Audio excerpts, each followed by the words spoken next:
Durand est décédé il y a 100 ans. C'est bien sûr une histoire havraise, locale, mais aussi universelle et plus contemporaine qu'il n'y paraît.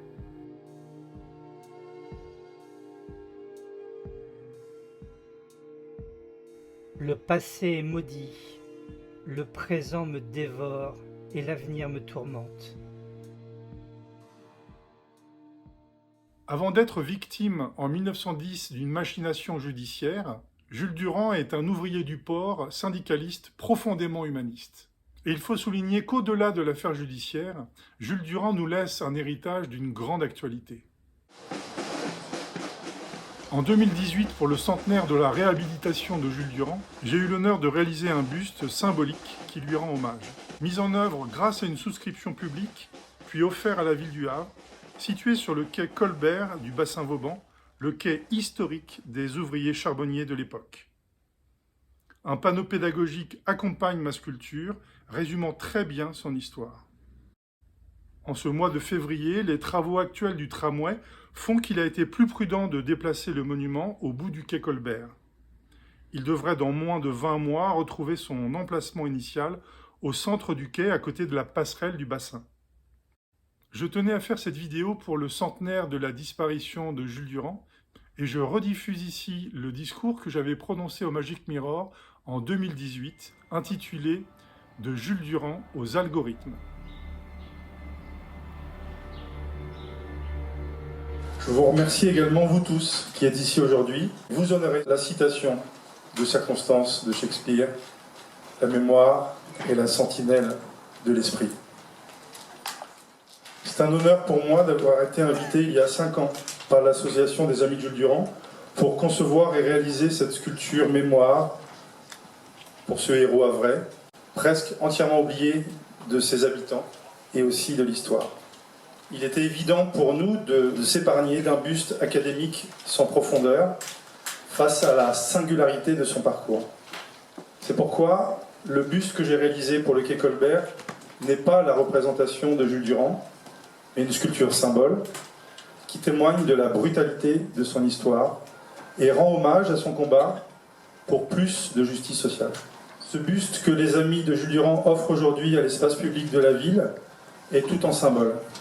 Le symbole de la souffrance de son corps et surtout de son esprit, les symboles de sa force, de sa détermination, de la fragilité de son idéal, tout en symbole la chaîne de l'oppression qui fut brisée, tout comme la chaîne de solidarité que l'on a voulu rompre.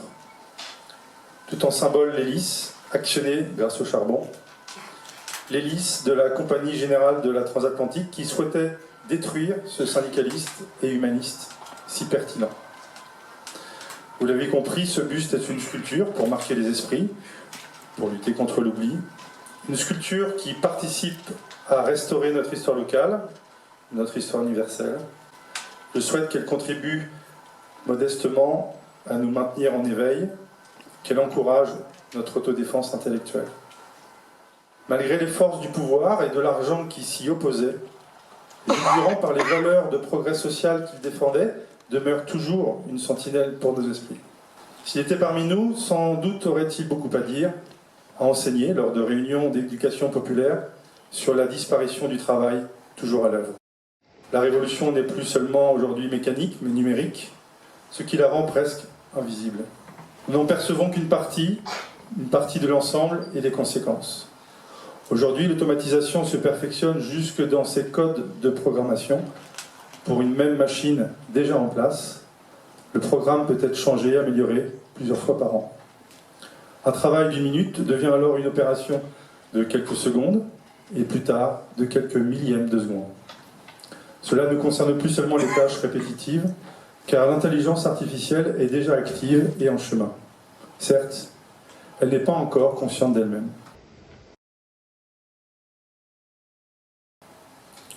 Dès lors, il est bien difficile de croire à la fable selon laquelle ce progrès-là finira par créer plus d'emplois qu'il n'en détruit. Sans tout savoir de cette ère numérique, nous comprenons que son principal slogan, « Libre concurrence », est une fausse promesse, un menteur. Pour finir, j'aimerais rappeler qu'en 1908, Les charbonniers du port du Havre, qui subissaient déjà les grues électriques, font face à une nouvelle machine capable d'effectuer le travail de 150 charbonniers, de 150 ouvriers, le ponton-grue, nommé le Tancarville, à l'origine de leur grève. Ils ne devaient remplacer l'homme qu'occasionnellement. Cette parole fut trahie. En 2018, nous faisons face aux automates intelligents de plus en plus rapides, au commerce de nos données, au big data, à la dématérialisation complète de services. Ce sont d'incommensurables plateformes numériques qui, à la façon d'un ponton-grue, détruisent plus de travail qu'ils ne finiront pas en créer. Les mêmes questions de partage des richesses du travail traversent notre époque plus complexe, moins solidaire. Et comme l'a fait le docker Jules Durand, et tous ceux qui le soutenaient, il nous faut nous demander comment survivre au progrès et à la concurrence. Merci de m'avoir écouté.